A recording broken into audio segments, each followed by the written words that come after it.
ಬಾಹ್ಯಾಕಾಶದಿಂದ ಸಂದೇಶ ರವಾನಿಸಿದ್ದಾರೆ ಶುಭಾಂಶು ಶುಕ್ಲಾ. ಯಾವ ಸಂದೇಶ? ಇದೊಂದು ಅದ್ಭುತ ಪಯಣ. ಶುಭಾಂಶು ಶುಕ್ಲಾ ಕಳಿಸಿರುವಂತ ಮೊದಲ ಸಂದೇಶ. ಜೈ ಹಿಂದ್ ಜೈ ಭಾರತ್. ಗ್ರೇಟ್. ಜೈ ಹಿಂದ್ ಜೈ ಭಾರತ್. ಜೈ ಹಿಂದ್ ಜೈ ಭಾರತ್. ಇದನ್ನು ಕೇಳಕ್ಕೆ ಒಂದು ಅದ್ಭುತ ನೋಡಿ. ಶುಕ್ಲಾ ಕಳಿಸಿರುವಂಥ ಮೊದಲ ಸಂದೇಶ. ಎಲ್ರಿಗೂ ನಮಸ್ಕಾರ ಅಂತ ಹೇಳ್ತಾನೆ ಶುಭಾಂಶು ಶುಕ್ಲಾ ಶುರು ಮಾಡಿದರು. ಜೈ ಹಿಂದ್ ಜೈ ಭಾರತ್ ಜೊತೆಗೆ ಅವರ ಮಾತು ಕೂಡ, ಅಂದರೆ ಅವರು ಕಳಿಸಿದಂಥ ಮೊದಲ ಸಂದೇಶ ಇದು. ನಿಜಕ್ಕೂ ಈ ಸಂದೇಶ ಕೇಳೋದೇ ಒಂದು ಆನಂದ. ನಾವು ಹೇಳ್ತಾ ಇದ್ವಿ ಇದು ಯಾವ ರೀತಿ ಇರುತ್ತೆ ಇದೆಲ್ಲದೂ ಕೂಡ ಏನು ಸಾಮಾನ್ಯ ಸಂಗತಿನ ನಮ್ಮ ಪ್ರತಿನಿಧಿ ಆಗಲೇ ಈ ಸ್ಟೂಡೆಂಟ್ಗಳ ಜೊತೆ ಮಾತಾಡ್ತಾ ಇದ್ರು. ಪಾಪ ಕೆಲವರಿಗೆ ಗೊತ್ತಾಗ್ತಿತ್ತು, ಕೆಲವರಿಗೆ ಗೊತ್ತಾಗ್ತಿರಲಿಲ್ಲ. ಅಂದರೆ ಮಕ್ಕಳಿಗೆ ಅಷ್ಟೇ ಗೊತ್ತಾಗುತ್ತೆ. ಇದು ವಿಜ್ಞಾನ ಅನ್ನುವಂಥದ್ದೊಂದು ಕಬ್ಬಿಣದ ಕಡಲೆ. ಸೊ ಅವ್ರು ಹೇಳ್ತಾ ಇದ್ರು ಈ ರೀತಿ ರಾಕೆಟಲ್ಲಿ ಹೋಗೋದು ಅನ್ನೋದೊಂದು ಆಶ್ಚರ್ಯ ಅಂತ ಒಂದು ಹುಡುಗಿ ಹೇಳ್ತಾ ಇದ್ರು. ನೋಡಿ ವಿಮಾನ ಹಾರದನ್ನು ನೋಡಿ ಕಲಾಂ ಒಬ್ಬ ಅದ್ಭುತ ವಿಜ್ಞಾನಿ ಆಗ್ತಾರೆ ಅಂತಂದ್ರೆ ಯಾವ್ಯಾವ ಮಕ್ಕಳಿಗೆ ಯಾವ್ಯಾವ ರೀತಿಯ ಅದ್ಭುತವಾದ ಭವಿಷ್ಯ ಇದೆಯೋ ಯಾರಿಗೆ ಗೊತ್ತು. ಇವತ್ತಿನ ಈ ಒಂದು ಯಶಸ್ವಿ ಉಡಾವಣೆ ವಿಚಾರಕ್ಕೆ ಸಂಬಂಧಪಟ್ಟ ಹಾಗೆ ಗಿರೀಶ್ ಲಿಂಗಣ್ಣವರೇ, ಈಗ ಶುಭಾಂಶು ಅವರಿಗೆ ಒಬ್ಬ ಪೈಲಟ್ ಆಗೋದ್ರ ಜೊತೆಗೆ ಅಲ್ಲಿ ನಡೆಸುವಂಥ ರಿಸರ್ಚ್ಗಳ ಬಗ್ಗೆ ಕೂಡ ಅವ್ರಿಗೊಂದು ಕ್ವಾಲಿಫಿಕೇಶನ್ ಏನಿರುತ್ತೆ, ಯಾವ ರೀತಿ ಅವ್ರನ್ನ ರೆಡಿ ಮಾಡಿ ಕಳಿಸಿರ್ತಾರೆ, ಎರಡು ಕೂಡ ವೆರಿ ಇಂಪಾರ್ಟೆಂಟ್. ನೀವು ಅಸ್ಟ್ರೋನಾಟ್ ಆಗ್ಬೇಕಾದ್ರೆ ಗೊತ್ತಾಯ್ತಾ, ಸೈನ್ಸು, ಟೆಕ್ನಾಲಜಿ, ಇಂಜಿನಿಯರಿಂಗ್, ಮ್ಯಾಥಮೆಟಿಕ್ಸು, ಈ ಒಂದು you need that basic education. ಯಾರು ಬೇಕಾದ್ರೂ ಅಸ್ಟ್ರೋನಾಟ್ ಆಗ್ಬೋದು. ನಾಟ್ ನೆಸಸರಿ ಪೈಲಟ್ ಆಗಿ ಅಸ್ಟ್ರೋನಾಟ್ ಆಗ್ಬೇಕು ಅಂತ ಏನಿದೆ. ಪರಂಪರೆ ಏನಕ್ಕೆ ಅಂದ್ರೆ ಆ ಒಂದು ಡಿಸಿಷನ್ ಮೇಕಿಂಗ್ ಫಾಸ್ಟ್ ಇರುತ್ತೆ. ಅಲ್ಲಿ ಹೋಗ್ಬೇಕಾದ್ರೆ ಮ್ಯಾನುವರಿಂಗ್ ಮಾಡಬೇಕಾದ್ರೆ ಸ್ವಲ್ಪ ಫಾಸ್ಟ್ ಆಗಿ ಡಿಸಿಷನ್ ತಗೋತಾರೆ ಅನ್ನೋದು ಒಂದು. But they should have the basic science very much. Science, technology, engineering, stem education ಇಲ್ಲದೆ ಆಗೋದೇ ಇಲ್ಲ ನಿಮ್ಗಲ್ಲಿ. ಸೊ ಅವ್ರಿಗೆ ಬೇಸಿಕ್ ಹೇಳ್ಕೊಟ್ಟಿರ್ತಾರೆ ಏನೇನು ಮಾಡಬೇಕು ಅಂತ. ಅಫ್ಕೋರ್ಸ್ ಬೇರೆ ಅಸ್ಟ್ರೋನಾಟ್ಸ್ಗಳು ಹೋಗಿದ್ದಾರೆ, ದೇ ಆರ್ ಆಲ್ ಪ್ಯೂರ್ ಸೈಂಟಿಸ್ಟ್ಗಳೇ. They are all science students ಅವರೆಲ್ಲ ಹೋಗಿರೋರು. So they will be conducting the research. Of course ಅವರಿಂದನೂ ಸ್ವಲ್ಪ ಮಾಹಿತಿ ತಗೋಬೋದೇನೋ ಅವರು. ಬಟ್ ಅವ್ರಿಗೆ ಏನೇನು ಮಾಡಬೇಕು ಅಂತ ಹೇಳ್ಕೊಟ್ಟಿರ್ತಾರೆ ಸ್ಟೆಪ್ ಬೈ ಸ್ಟೆಪ್. ಜನಸಾಮಾನ್ಯರಿಗೆ ಅರ್ಥ ಆಗೋಸ್ಕರ ಕೇಳ್ತಾ ಇದ್ದೀನಿ. ಈಗ ನೋಡಿ, ಶರ್ಮಾ ಅವರು ಕೂಡ ಪೈಲಟ್ ಆಗಿದ್ರು. ಅವರು ಪೈಲಟ್, ಇವರು ಕೂಡ ಪೈಲಟ್. ಜೊತೆಗೆ ಏನು ಅಂತಾರೆ, ನಮ್ಮಲ್ಲಿ ಕಲ್ಪನಾ ಚಾವ್ಲಾ ಅವ್ರನ್ನ ಕಳ್ಕೊಂಡ್ಬಿಟ್ವಿ, ಅವರು ಕೂಡ ಪೈಲಟ್ ಆಗಿದ್ರು. ಮೊನ್ನೆ Sunita Williams, she is also pilot. ಅವ್ರಿಗೂ ಕೂಡ ಬಹಳಷ್ಟು ಸುದೀರ್ಘವಾದಂಥ ಅನುಭವ. ನನಗನ್ಸುತ್ತೆ, if I am not wrong, ಈಗ 4 ಜನರನ್ನೆಲ್ಲ ಸೆಲೆಕ್ಟ್ ಮಾಡಿದೀವಲ್ಲ ನಾವು, ಅಂದರೆ 27ಕ್ಕೆ ಇದಕ್ಕೆ, ಅವರು ಕೂಡ 4 ಜನ ಪೈಲಟ್, ಅವರು ಪೈಲಟ್ಸ್. ಆಮೇಲೆ ಇನ್ನೊಂದು ಈ ಪ್ಲಾನ್ 2 ನನ್ನದೊಂದು ಸ್ವಲ್ಪ ಅಧ್ಯಯನ ಮಾಡ್ತಾ ಇದ್ದೆ. ವೆರಿ ಇಂಟ್ರೆಸ್ಟಿಂಗ್ ಸಂಗತಿ ಇದು. ಏನು ಅಂದರೆ ಇವ್ರ ಜೊತೆಗೆ ಇನ್ನೊಬ್ಬರನ್ನು ಕೂಡ, ಪ್ರಶಾಂತ್ ಬಾಲಕೃಷ್ಣ ನಾಯರ್ ಅವರು 49 ವರ್ಷ, ಅವರು ಕೂಡ ಪೈಲಟ್ನೇ. ಅವರು ಕೂಡ ಪೈಲಟ್. ಯಾಕಂದ್ರೆ ಇವ್ರು ಏನಾದ್ರು ಹುಷಾರಿಲ್ಲ ಕೊನೆ ಸಂದರ್ಭದಲ್ಲಿ ಏನಾದ್ರು ಅಂತ ಒಂದು ಪ್ಲಾನ್ ಬಿ ಇಟ್ಕೊಂಡಿರ್ತಾರೆ. ಇದು ಅಥವಾ ಎಕ್ಸ್ಟ್ರಾ ಪ್ಲೇಯರ್ ತರ. ಹಾಗಾಗಿ ಅವರು ಕೂಡ ಪೈಲಟ್ನೇ. ಸೊ ಅದಕ್ಕೋಸ್ಕರ ನಮಗೆ ಅತ್ಯಂತ ಸಹಜವಾಗಿ ಅಂದರೆ ಏನು ಡಿಸಿಷನ್ ಅಂಡ್ ಏನು ಅಂದರೆ ಈ ಹಾರುವಂಥ ಸಂದರ್ಭದಲ್ಲಿ ಆಗುವಂಥ ಸ್ಥಿತಿಗತಿಗಳನ್ನ ಚೆನ್ನಾಗಿ ಗೊತ್ತಿರೋದ್ರಿಂದ ಅವ್ರನ್ನ ತಗೋತಾರೆ ಯೂಶಲಿ.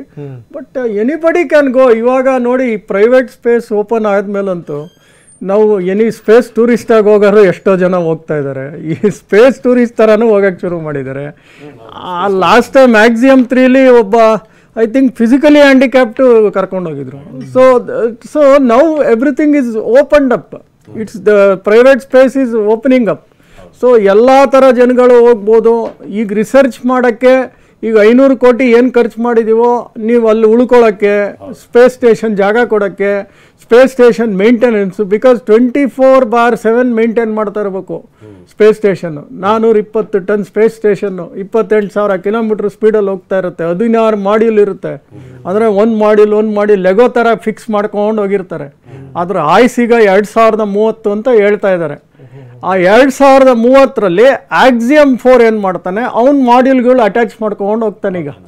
ಸೊ ಪ್ರೈವೇಟ್ ಸ್ಪೇಸ್ ಇದನ್ನ ಅವಾಗ ಡಿಟ್ಯಾಚ್ ಮಾಡಿ ಇದನ್ನ ಹೆಂಗೆ ಇಳಿಸ್ತಾರೋ ಇಲ್ಲ ಬರ್ನ್ ಮಾಡ್ತಾರೋ ಅದಕ್ಕೆ ಇನ್ನೂ ಡಿಸೈಡ್ ಮಾಡಿಲ್ಲ. ಆಕ್ಸಿಯಮ್ 4 ಒಂದು ಸ್ಪೇಸ್ ಸ್ಟೇಷನ್ ಶುರು ಮಾಡಬೇಕು ಅಂತ, ಪ್ರೈವೇಟ್ ಸ್ಪೇಸ್ ಸ್ಟೇಷನ್ ಅವರು ಅದೇ ನೆಕ್ಸ್ಟ್ ಅವ್ರದ್ದು ಮಾಡ್ತಾ ಇರೋದು. ಆಕ್ಸಿಯಮ್ 4 ಸ್ಪೇಸ್ ಸ್ಟೇಷನ್ ಮಾಡೋದು, ಪ್ರೈವೇಟ್ ಸ್ಪೇಸ್ ಸ್ಟೇಷನ್ ಮಾಡಿದಾಗ ಇನ್ನೂ ನಿಮಗೆ ತುಂಬಾನೇ ಪ್ರಚೋದನೆ ಸಿಗುತ್ತೆ. ಸ್ಪೇಸ್ ಸ್ಟೇಷನ್ ಆಯ್ತು ಎಷ್ಟು? ಇದು 1998 ಶುರುವಾಗಿ 2003ಗೆ 2011ಗೆ ಮುಗಿತಿತ್ತು. ಇದು 11 ಇಯರ್ಸ್ ಮೇಲೆ ತಗೊಂಡ್ರು ಇದನ್ನು ಕಟ್ಟಕ್ಕೆ ಕಂಪ್ಲೀಟ್. ಬಟ್ 2000ಇಂದನೇ ಶುರು ಮಾಡಿದ್ರು ಹೋಗೋಕ್ಕೆ. ಸೊ ಹತ್ತತ್ರ ನೀವು ತಿಳ್ಕೊಳ್ಳಿ 2000 to 2030 30 ವರ್ಷ. ದ ಟೆಕ್ನಾಲಜಿ ಚೇಂಜ್ ಆಗ್ತಾ ಇರುತ್ತೆ, ಅಲ್ಲಿರೋ ಸಿಸ್ಟಮ್ಸ್ಗಳು ಚೇಂಜ್ ಆಗ್ತಾ ಇರುತ್ತೆ.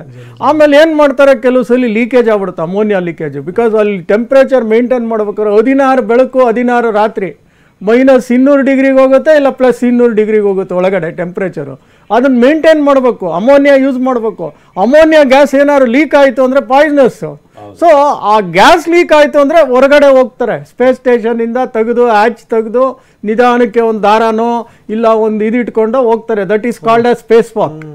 ಅಲ್ಲಿ ಹೋಗಿ ರಿಪೇರಿ ಮಾಡ್ತಾರೆ ನಿಂತ್ಕೊಂಡು, ಅದು ಎಲ್ಲಿ ಲೀಕ್ ಆಗ್ತಾ ಇದೆ, ಏನ್ ಲೀಕ್ ಆಗ್ತಾ ಇದೆ, ಇದೆಲ್ಲ ನಡೀತಾ ಇರುತ್ತೆ. ನಾನು ಸುಮ್ಮನೆ ಒಂದು ಎಕ್ಸಾಂಪಲ್ ಹೇಳಿದ್ದೀನಿ. ಯಾವಾಗಾದ್ರೂ ಈ ಕಡೆ ಈ ಕಾಫಿ ಡೇ ಕಡೆಯಿಂದ ಬರುವಂತ ಸಂದರ್ಭದಲ್ಲಿ ಒಂದಿಷ್ಟು ಈ ಹಗ್ಗಗಳನ್ನ ಇಟ್ಕೊಂಡು ಎಳೆ ಬಿದ್ಬಿಟ್ಟಲ್ಲಿ ಗ್ಲಾಸ್ ಕ್ಲೀನ್ ಮಾಡ್ತಿರ್ತಾರೆ. ನೋಡೋರು ಒಂದು ಅಚ್ಚರಿಯಿಂದ ನೋಡ್ತಾರೆ, ಏನಪ್ಪ ಬಿದ್ಬಿಟ್ರ ಗತಿ ಏನಿವರು, ನೀವು ಹೇಳ್ತಿರೋ ರೀತಿ ನೋಡಿದ್ರೆ ಅಲ್ಲಿ ದಾರಗಳನ್ನ ಇಟ್ಕೊಂಡು ಅವ್ರು ರಿಪೇರಿ ಮಾಡ್ತಿರ್ತಾರೆ. ರಿಪೇರಿ ಮಾಡ್ತಾ ಇಲ್ಲ ಹಂಗೆ ಹೋಗ್ಬಿಡ್ತಾರೆ, ಹೋಗ್ಬಿಡ್ತಾರೆ. ಅಫ್ಕೋರ್ಸ್ ಈಗ ಕೆನಡಿಯನ್ ರೋಬೋಟಿಕ್ ಆರ್ಮ್ಸ್ ಕೊಟ್ಟಿದ್ರು, ಅದು ರಿಪೇರಿ ಮಾಡುತ್ತೆ. Canadian robotic arms. ಆ ರೋಬೋಟಿಕ್ ಆರ್ಮ್ಸ್ ನೋಡಿ ಅವ್ರು ಡೆವಲಪ್ ಮಾಡಿದ್ರು ಸ್ಪೇಸ್ ಸ್ಟೇಷನ್ಗೆ. ಈ ತರ ಯಾವ್ದಾದ್ರು ಡೆಬ್ರೀಸ್ ಬಂದು ಹೊಡಿತಾ ಇರುತ್ತೆ, ಮೆಟರೈಟ್ ಸಣ್ಣ ಸಣ್ಣ ಕಲ್ಲುಗಳು ಬಂದು ಹೊಡೆದು ಡ್ಯಾಮೇಜ್ ಮಾಡ್ತಾ ಇರುತ್ತೆ ಸ್ಪೇಸ್ ಸ್ಟೇಷನ್ನ. ಸೊ ಆ ಡ್ಯಾಮೇಜ್ ಆಗೋದನ್ನ ರಿಪೇರಿ ಮಾಡ್ತಾನೆ ಇರ್ಬೇಕು ಅವರು. ಸೊ ಅದಕ್ಕೇನ್ ಮಾಡಿದ್ರು, ಈ ರೋಬೋಟಿಕ್ ಆರ್ಮ್ಸ್ ಅಂತ ಅವ್ರು ಡೆವಲಪ್ ಮಾಡಿದ್ರು. ಅದೇ ರೋಬೋಟಿಕ್ ಆರ್ಮ್ಸ್ ನ ಇವತ್ತು ರೋಬೋಟಿಕ್ ಸರ್ಜರಿ ಅಂತ ನೀವ್ ಏನ್ ಮಾಡ್ತಾ ಇದ್ದೀರಾ, that is the technology what was developed for the international space station. ಏನ್ ಸರ್ ಇದು? ಜೊತೆಗೆ ಮೂವ್ಮೆಂಟ್ ಕೂಡ ಮಾಡ್ಬೇಕಲ್ಲ ಸರ್, ಈ ISS ನ ಡೆಬ್ರಿಸ್ ಬಂದು ಹೊಡಿಯುತ್ತೆ ಅಂತ ಬೇರೆ ಬೇರೆ ಮೂವ್ಮೆಂಟ್ ಅನ್ನ ಮಾಡ್ತಿರ್ಬೇಕು ಅಂತ. ಕೆಲವು ಸಲ ದೊಡ್ಡದು ಬಂದ್ರೆ ಮ್ಯಾನುವರಿಂಗ್ ಮಾಡ್ಲೇಬೇಕಾಗತ್ತೆ ಸ್ಪೇಸ್ ಸ್ಟೇಷನ್. ಇಲ್ಲ ಅಂದ್ರೆ ಇಟ್ ಕೀಪ್ಸ್ ಆನ್ ಗೋಯಿಂಗ್.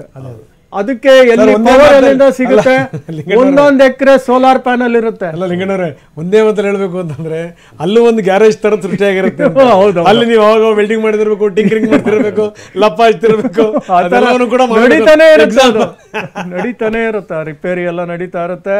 ಅದಕ್ಕೆ ಪವರ್ ಬೇಕಾಗಿರೋ ಒಂದೊಂದು ಎಕರೆ ಅಷ್ಟು ದೊಡ್ಡದು ಇದಿರುತ್ತದೆ ಸೋಲಾರ್ ಪ್ಯಾನಲ್ಸ್. ಅದು ಡೈರೆಕ್ಷನ್, ಸನ್ ಯಾವ ತರ ಡೈರೆಕ್ಷನ್ ಇದೆಯೋ ಆ ತರ ತಿರುಗ್ತಾ ಇರುತ್ತೆ. ಆ ಪವರ್ ಜನರೇಟ್ ಆಗ್ಬೇಕಲ್ಲ, ನಿಮ್ಗೆ ಅಷ್ಟು ಸಿಸ್ಟಮ್ಸ್ಗಳು ವರ್ಕ್ ಆಗಬೇಕು, ಅಷ್ಟು ಕಂಪ್ಯೂಟರ್ಗಳು ವರ್ಕ್ ಆಗಬೇಕು, AC ವರ್ಕ್ ಆಗಬೇಕು, ಟೆಂಪ್ರೇಚರ್ ಕಂಟ್ರೋಲ್ ಎಲ್ಲ ವರ್ಕ್ ಆಗಬೇಕು. ಎಲ್ಲ ಎಲ್ಲಿಂದ ಬರೋದು ಪವರ್ ನಿಮ್ಮ ಮೇಲ್ಗಡೆ? ಹೌದು ಸರಿ. ಈ ಡಾಕಿಂಗ್ ಬಗ್ಗೆ ಒಂದು ಪ್ರಶ್ನೆ ಇತ್ತು ನನಗೆ. ಈ ಡಾಕಿಂಗ್ ಏನಾಗುತ್ತೆ ಅಲ್ಲಿ, ಸೊ ಅದ್ರ ಕಂಟ್ರೋಲ್ ಎಲ್ಲಿರುತ್ತೆ ಅಂದ್ರೆ ಇಲ್ಲಿ ಪೈಲಟ್ಗೆ ಕಂಟ್ರೋಲ್ ಇರುತ್ತೆ, ಜೊತೆಗೆ ಅಲ್ಲಿ ಸ್ಟೇಷನ್ ಇರೋರಿಗೆ ಆಕ್ಸೆಸ್ ಹೇಗಿರುತ್ತೆ? ಸ್ಟೇಷನ್ ಅಲ್ಲಿ ಇರೋರಿಗೆ ಕಂಟ್ರೋಲ್ ಇರೋದು ನನಗೆ ಡೌಟ್. ಬಟ್ ಪೈಲಟ್ಗಂತೂ ಇದು ಆಟೋನಮಸ್ ಡಾಕಿಂಗ್. ನೀವು ಮಿಡ್ ಏರ್ ಫ್ಯೂಯಲ್ ನೋಡಿದೀರಾ ರಿಫ್ಯೂಲಿಂಗ್ ಅಲ್ಲಿ? ಈಗ ಮೊನ್ನೆ B2 ಬಾಂಬರ್ ಬಂತು, ಅದು ಆಟೋಮೆಟಿಕ್ ಆಗಿ ಹೋಗೋದು. ಆ ಒಂದು ಡಿಸ್ಟೆನ್ಸ್ ಇಬ್ರು ಮೇಂಟೈನ್ ಮಾಡಿದಾಗ ಅದನ್ನ ಕಳಿಸ್ತಾರಲ್ಲ, ಕರೆಕ್ಟ್ ಆಗಿ ಹೋಗೋದು ಅಟ್ಯಾಚ್ ಆಗುತ್ತೆ. ಅದು ಆಟೋಮೆಟಿಕ್ ಆಗಿ ಇದು ಅಟ್ಯಾಚ್ ಆಗುತ್ತೆ. ಇದೇ ತರನೇ this docking will happen. Automatic ಆಗಿ ಹೋಗಾಗುತ್ತೆ.